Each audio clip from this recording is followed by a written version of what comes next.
The first crash rattles the chandelier before anyone remembers to scream. Glass sprays across the polished floor outside the boys' room as a framed painting slams to the ground. Riko stands in the middle of the hallway, small chest heaving, hands pressed hard against his right ear. His lips move, but no sound leaves his throat. His eyes are wide and wet, and the storm outside throws white flashes across his face like a strobe light. Amara drops the metal bucket she is carrying. Dirty water splashes her shoes, but she does not look down. She rushes toward him, her heart punching against her ribs, the mop handle rolling away behind her. Another roll of thunder shakes the windows, long and low, like the sky is growling at the house. "Riko," she says, even though she knows he cannot hear. "Hey. Look at me." He doubles over with a silent gasp, fingers digging into the side of his head. For a second she thinks he might pass out. His knees buckle. She lunges forward and catches him, the weight of his small body folding into her arms. His hair is damp with sweat. He is shaking so hard it feels like his bones might rattle loose. She carries him back into his room, kicking the door shut behind them. The storm hums across the glass, rain slamming against the tall windows. Inside, the air feels tight. The room is too clean, too neat, like a showroom that forgot a child lives here. Shelves full of toys stand untouched. The only real mess is the blanket twisted at the foot of his bed and the smudge of fog on the window where he had been drawing shapes earlier. She lays him down and reaches for his hands. They are cold. His eyes dart around the ceiling, then lock onto her face, wild and pleading. "Stay with me," she whispers, even though she knows words are useless like this. "You're okay. I've got you." His fingers claw at his ear again, and that is when she sees it. A sliver of something dark, deep in the shadow of his right ear. Not wax. Not skin. Metal.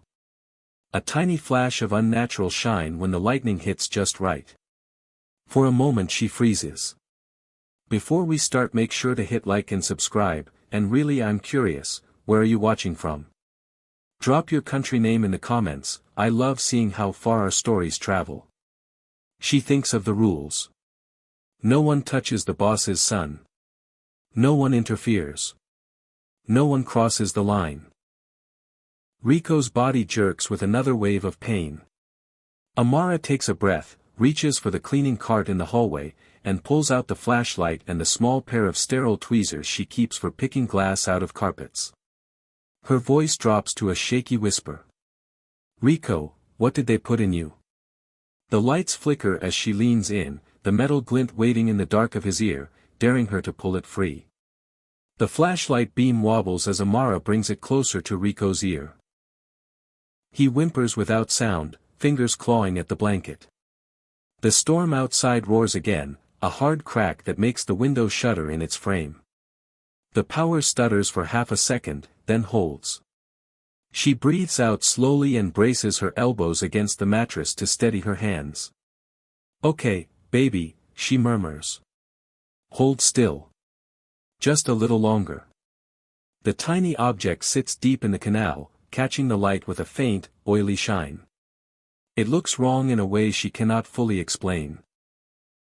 Too smooth, too deliberate, like it was never meant for a human body. Her stomach rolls. This is not wax, not a toy, not anything a child should have inside him. She thinks of the security cameras in the hallway. Of the men in dark suits who barely look at the staff but always look at the doors. Of the way the boss, Tanaka, can fill a room just by stepping into it, making everyone else brace without meaning to. She also thinks of how Riko sits alone most days, tracing little shapes on the fogged window, watching her work like she is the only bright thing moving through his quiet world. Her choice feels like it takes an hour, but it is only a heartbeat. She clicks the flashlight between her teeth, grips the tweezers, and eases them toward the metal sliver. Every tiny movement makes Riko's shoulders jump. His eyes squeeze shut. Tears leak down his temples and soak into the pillow. "I know," Amara whispers around the flashlight. I know. Just one more second.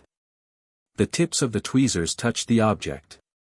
There is a faint, high buzz in the air, like the ring of old television static. The hair on her arms lifts. She clamps down and pulls. At first, nothing moves. Then the thing slides, slow and stubborn, scraping against tender skin. A thin line of blood appears. Riko's mouth opens in a silent cry, and for one wild moment she thinks she has broken him.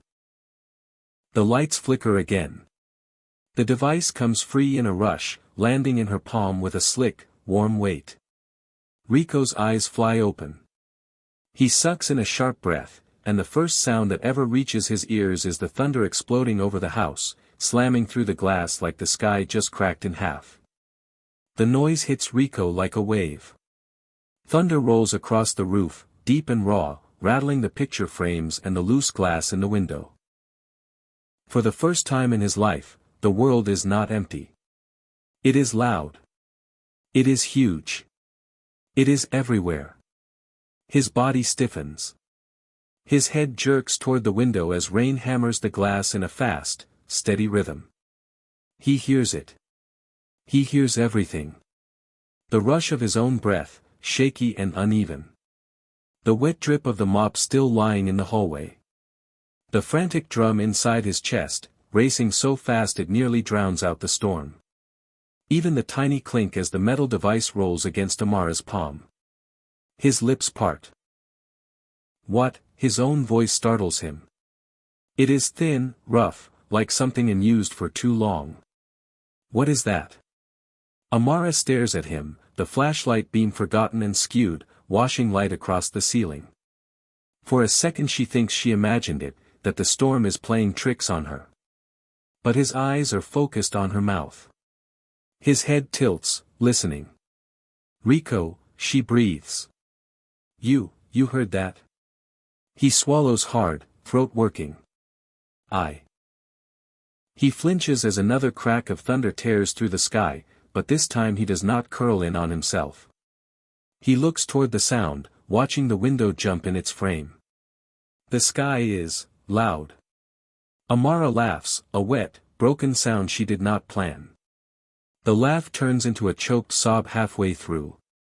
Her hands tremble so much the metal piece almost slips from her fingers. She closes her fist around it. That's rain, she says, tears sliding down her cheeks now. That's thunder.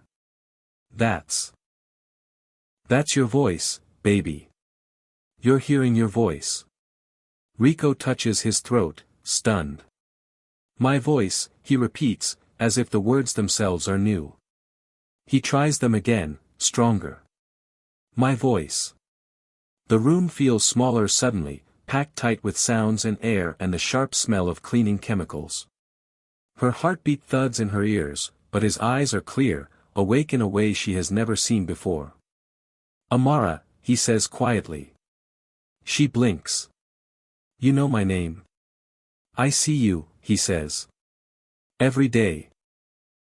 The simple honesty knocks the breath from her lungs more than the thunder ever could. Something cold touches her wrist. She looks down. The metal device sits in her bloody palm like a secret she was never meant to find. Tiny etched marks run along its surface. It hums with a faint, dying buzz. Downstairs, a door slams. Heavy footsteps echo through the hallway, growing closer. The footsteps hit the polished floor in a steady, unhurried rhythm. Amara's spine stiffens. She closes her fingers tighter around the device until the edges bite her skin. Riko hears the sound too, each step, each shift of weight. His eyes flick to the door, then back to her, new awareness sharpening his gaze. Who is that? He whispers. The question lands between them like a stone. She does not answer. The air in the room feels thin now, pressed in by fear. She wipes her bloody hand on the inside of her apron, hiding the stain, and tucks the device into the folded cloth. Her fingers feel clumsy. Her mind runs through the rules again. Do not touch the boy. Do not enter his room without permission. Do not cross the boss. The door swings open without a knock. Tanaka fills the doorway, rain still clinging to his dark coat. Water drips onto the floor at his feet. His tie is loose, jaw tight, eyes hard and tired from dealing with men who lie for a living. He opens his mouth, ready to demand why the staff is in his heir's room at this hour. Then he hears it. Father. The word is small, raw, and shaky, but it is sound. It slices cleanly through the charged air. For a moment Cairo thinks it came from somewhere else, some stray echo from the hallway, some memory he did not ask for. His gaze snaps to Riko. The boy is sitting up, chest rising and falling fast. His lips move again. Father, he says, louder now. He hears his own voice this time and flinches at the strength of it, but he does not stop. The color drains from Cairo's face. Behind him, one of the bodyguards chokes on a breath. The other drops his eyes to the floor, as if afraid to witness a miracle that does not belong to him. Cairo steps into the room, slow, like any sudden move might shatter this moment into pieces. How, he says softly, voice rougher than usual, did you just say that? Riko looks at Amara. Amara feels the weight of the hidden device burning against her palm, wrapped in cloth, waiting. For a long heartbeat, no one answers. Rain taps at the windows in a relentless rush. Somewhere deep in the house, a clock ticks, steady and smug, as if counting down to something the room has not named yet. Amara draws in a breath she does not quite trust. Sir, she says, forcing her voice not to shake, something was in his ear. Cairo's eyes cut to her like a blade. There is nothing soft in that look. The room seems to lean away from him without moving. She holds her ground anyway. Her hands clench at her sides, the folded cloth hidden in her fist. In his ear. His tone is low, dangerous in a quiet way. Explain. Riko shifts on the bed. Now that sound exists, silence feels heavier. He can hear his father's voice, and it is deeper than he imagined, edged with iron. He can hear Amara's breathing, quick and shallow. He can hear his own pulse loudly enough that it almost drowns them both out. I heard something, Amara says. She chooses each word like she is stepping on thin ice. He was on the floor, holding his head. I saw, there was metal. Deep inside. He was in pain. No doctor could get here with the storm. I had tools. I took it out. Cairo stares at her for a long second, searching for any hint of a lie. What did you remove? He asks. Amara opens her hand. The blood-streaked cloth unrolls to reveal the tiny device. It lies there under the chandelier light, small and precise, not at all like an accident. Strange marks line its surface. The faint hum is gone now, but the memory of it lingers in the air. Cairo's shoulders lock. He knows this technology. Or at least, he knows the company that built it, back when he still believed science could be bent to his will without cost. His jaw tightens. Everybody out, he says to the guards without looking away from the device. Now. The door shuts behind them. Cairo steps closer to the bed, eyes never leaving the metal piece in Amara's palm. Where, he says quietly, each word measured, have I seen you before? The glass tips over before anyone realizes there is blood on Cairo's shirt. It falls from his fingers, hits the edge of the desk, and shatters on the floor beside Hideo Morimoto's polished shoes. Red wine spreads into the cracks of the hardwood like it is trying to find a way down to the bones of the house. Hideo does not flinch. He just watches the stain grow, then lifts his eyes to Cairo with that calm, practiced smile he uses when lying to strangers. So, Hideo says, voice smooth, the boy speaks now. Across the office, Amara stands near the wall, hands folded tight in front of her, pretending she is invisible. She is only here because Cairo told her not to leave. The door locked behind them with a soft click that sounded too final. Cairo leans both hands on the desk, knuckles white. He doesn't just speak, Cairo says. He hears. He heard my voice. He heard the storm. And he heard his own pain. His gaze cuts through Hideo like a searchlight. Explain to me why my son's first day of hearing came with this in his ear. He tosses the tiny device onto the desk. It lands with a faint tap, catching the light. Hideo's eyes flick to it, then back up, too fast. I don't know what that is, he says. Amara feels the lie like a weight in the room. Cairo smiles, but there is no warmth in it. You signed the contract with the biotech firm, Cairo says quietly. You oversaw the funding. You handled the trial subjects. You were there when that lab burned to the ground. Hideo's fingers twitch against his side. In the hallway outside, a door closes.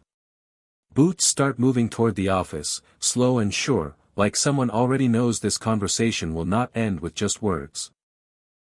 The first gun appears on the table like a period at the end of a long sentence. Cairo does not reach for it. He just sets it down between them, barrel pointed away, as if it is nothing more than another piece of paperwork. Hideo's gaze drops to it, then rises again with a hint of annoyance, like he is tired of playing this game. Amara cannot look away from the weapon. Her breath gets tight. She reminds herself that Riko is upstairs, safe with a guard outside his door and the sound of cartoons finally filling his room. Cairo, Hideo says, using his first name like they are back at the beginning of their careers. You're upset. I understand. But this is not the way. The way, Cairo answers, was changed the day you decided my son's body was a tool. He picks up the device with 2 fingers and holds it up. The marks along its side glint under the office lights. You told me the fire at the lab was an accident, Cairo says. You told me all data was lost. You told me we were clean. No one touched my family. And you believed me, Hideo replies. Because you needed to. He steps closer, unbothered by the gun. You were weak, Hideo continues. Your wife died. You disappeared into your grief. The board needed someone steady. Someone who could keep the syndicate from breaking apart. A broken man raising a broken heir. That was an invitation to war. Amara sees it click into place in Cairo's eyes, the years of distance from his own child, the careful walls, the way power was always routed through Hideo, for stability. Hideo's voice softens. We kept you on the throne, he says. We kept the wolves from tearing your name apart. All it cost was a boy's hearing. Outside the door, a faint scrape sounds, like someone adjusting their grip on metal and waiting for a signal. The shot goes off before Cairo gives the order. Sound explodes in the office, sharp and brutal, bouncing off the framed art and the glass shelves. For a heartbeat Cairo thinks one of the guards finally lost control. But Hideo's body jerks forward, eyes wide with surprise, and a dark bloom spreads across the back of his suit. He turns, slow, as if the air has turned thick. Amara stands near the wall, both hands wrapped around the gun that had been on the table. Her arms shake from the force of the recoil, but her grip is steady now. Her face is wet. Her chest rises and falls like she has been running for miles. Hideo's lips move, but no sound comes out. That, she says quietly, was for using a child as a tool. He crumples to the floor, knees folding first, then the rest of him. The room smells like gunpowder and wine and something metallic that does not belong in clean offices. Cairo stares at her. You picked up my weapon, he says. You weren't fast enough, she answers. He would have twisted this into another speech. For a long second, Cairo does not speak. The guards outside pound on the door.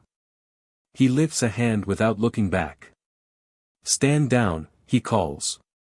The noise in the hallway stops. Amara's hands start to shake harder now that it is over. She looks at the body on the floor, then at Cairo, then at the door, already planning her escape without words. "If you're going to kill me for this," she says, voice rough, "do it quick. I've seen enough slow pain." Cairo walks around the desk, each step careful, like approaching a wild animal that just decided to bite for the right reason. The headlines years later talk about numbers, not the night a maid pulled a trigger. They list the shelters rebuilt, the schools funded, the human rights cases quietly paid for and pushed forward under the Tanaka name. Reporters argue over whether Cairo Tanaka changed out of guilt, strategy, or age. They write long pieces about the new direction of the Kurigane Syndicate, less blood on the streets, more money in courts and hospitals. None of the articles mention the small school in Lagos where a young man once stands in a doorway, listening to the sound of kids laughing with his whole body. Riko is taller now, shoulders set like his father's but eyes softer. The scar behind his right ear is a thin white line that disappears into his hair.